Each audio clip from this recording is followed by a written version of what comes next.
মমতা বন্দ্যোপাধ্যায়কে প্রাক্তন করবেন, তিনি সিপিএম কংগ্রেস থেকে লোক আনবেন, নিম থেকে লোক আনবেন, প্রচুর লোক যোগাযোগ করছে। আপনার নামও বলেছে, আপনি জানেন যে আপনিও আমাকে নিয়ে যাবে, আপনার নাম বলেছে যে আপনি কথা বলেছেন, আপনি যোগাযোগ করেছেন। তিনি তো বিভিন্ন নেতার নাম বলছেন। এক, এটার সত্যতা কতটা? দুই, তিনি এত কনফিডেন্স পাচ্ছেন কোথা থেকে? আচ্ছা, নাম তো যে কেউ নিতে পারে, আমি নাম গান করার কথা বলছি না, গুণগান করার কথা বলছি না। আর তাতে আমার কাছে একটা গর্বের জায়গা যে পশ্চিমবঙ্গে যদি কোনো রাজনৈতিক আলোচনা হয়, সেই রাজনীতির আলোচনায় সিপিআইএমকে বাদ দিয়ে হবে না। তাহলে যারা ইলেকশনের আগে টেলিভিশন চ্যানেলে যে স্প্লিট উইন্ডো করে বিজেপি আর তৃণমূল এইভাবে দুটো ছবি ব্যবহার করো, সেটা হবে না। বিভাজনের রাজনীতি ভাঙছে, এক। আর দুই হচ্ছে, এরকম আরো অনেক শক্তির উদয় হবে ভোট আসলেই। তারা কোত্থেকে আসবে? আকাশ থেকে তো রক্ষা হবে না।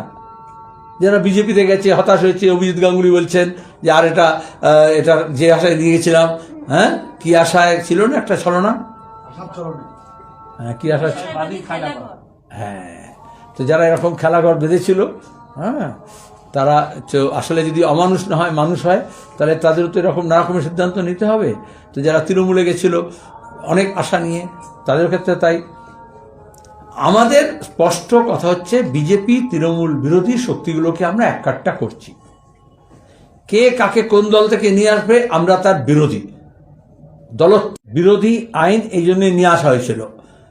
দেশের পার্লামেন্ট এবং রাজ্যের বিধানসভা এই দলত্যাগ বিরোধী আইনটাকে চৌপাট করে দিয়েছে। যারা আইন তৈরি করেছিল তারাই, সেই স্পিকারগুলো কিছুতে এই আইনটাকে প্রয়োগ করেনি যে তার দলের স্বার্থে হয়। এই যে তোকে বললাম, বলো তুমি। তাহলে এর আগে তোমরা প্রশ্ন করেছিলে, আমি বলেছিলাম যদি নতুন দল কোনো তৈরি হয়, তার দৃষ্টিভঙ্গি, তার লক্ষ্য, তার উদ্দেশ্য, এগুলো যখন জানা যায়, তারপরে কোনো কথোপকথন হতে পারে, তার আগে কিছু নয়। এখনো তিনি দল তৈরি করেননি। তিনি বলছেন নানান জায়গা থেকে লোক নিয়ে আসবেন, সে মঙ্গল গ্রহ থেকে নিয়ে আসতে পারেন। কিন্তু আমাকে দেখতে হবে কোন একটা দল তৈরি হলে তার লক্ষ্য কি নির্দিষ্ট, তার উদ্দেশ্য কি, কাদের নিয়ে হচ্ছে, তারপরে আমরা ঠিক করব আমাদের পার্টিতে বা বামফ্রন্টে আমাদের কি করণীয়। কিন্তু মোহাম্মদ সেলিমের নামটা যদি ছড়িয়ে দেওয়া হয়, সেটা সত্যি হোক বা মিথ্যে হোক, ভালো, তোমরা যদি না ছড়াও আমার নাম। না, তিনি তো দাবি করছেন দাদা। কি বলছেন? বলেন তিনি বলেছেন যে মোহাম্মদ সেলিমের সঙ্গেও আমার কথা হয়েছে। এটা সত্যি বা মিথ্যে আপনি বলতে পারেন। কি কথা? সেটা বড় কথা।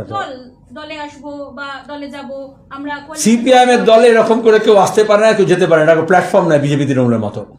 এখানে মিস কল দিয়ে মেম্বারশিপ হয় না, আর এখানে মন্দির মসজিদের হুজুগ করে দলে আসা যায় না। কিন্তু যে কোনো লোকের নিজস্ব দল তৈরি করার অধিকার আছে, দলে যোগ দেওয়ার অধিকার আছে যে কোনো, আবার যে কোনো দল থেকে পদত্যাগ করার অধিকার আছে। আমি অপেক্ষা করব বিজেপি ও তৃণমূল থেকে আরো কত লোকজন পদত্যাগ করছে। আর আমাদের সঙ্গে কে যাবে কে যাবে না সেটা ঠিক হয়। আবার বলছি, নির্দিষ্ট রাজনীতি, তার উদ্দেশ্য, তার লক্ষ্য, কর্মসূচি নিয়ে একটা দল তৈরি করে, এবং সেখানে আমরা বলেছি বিজেপি তৃণমূল বিরোধী বাম মনস্ক ব্যক্তি, গোষ্ঠী, দল, এদেরকে আমরা একত্রিত করব। এটা স্পষ্ট আছে। এবার আমার সঙ্গে কথা হয়েছে কিনা, আমাকে বলেছেন দাদা আমাকে তো দলটা সাসপেন্ড করে দিল। আর ওয়েলকাম, মানে ওয়েলকাম শব্দটা বলিনি, মানে সিদ্ধান্তটা আর কি। ওয়েলকাম শব্দ বলিনি, ওর সঙ্গে ইংরেজিতে কথা বলি না, বাংলায় কথা বলি। তো আমি বললাম যে তোমার কি, এবং এটাও বলিনি এ তো হোনাই থা, কিন্তু বুঝতে পারো এটা তো হওয়ারই কথা।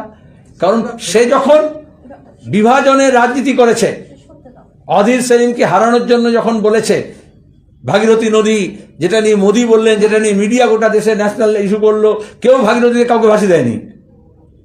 তো ভোটে যাতে সাম্প্রদায়িক উস্কানিমূলক মন্তব্য দিয়ে যাতে বিভাজন হয় এবং বিজেপি তৃণমূলের লাভ হয়, সেই কাজটা যখন করেছে, তখন বারবার আমি বলছি তৃণমূল দল, মুখ্যমন্ত্রী, কেউ এটা বললো না। এমনকি ইলেকশন কমিশন, যেটা বলা যায় না, হয় না, হেড স্পিচ করলে কেন ইলেকশন কমিশন ব্যবস্থা নিল না? কেন তৃণমূল ব্যবস্থা নিল না?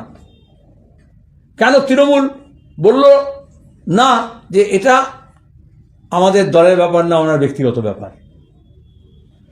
এখন যখন উনি বললেন আমি মসজিদ নির্মাণ করব,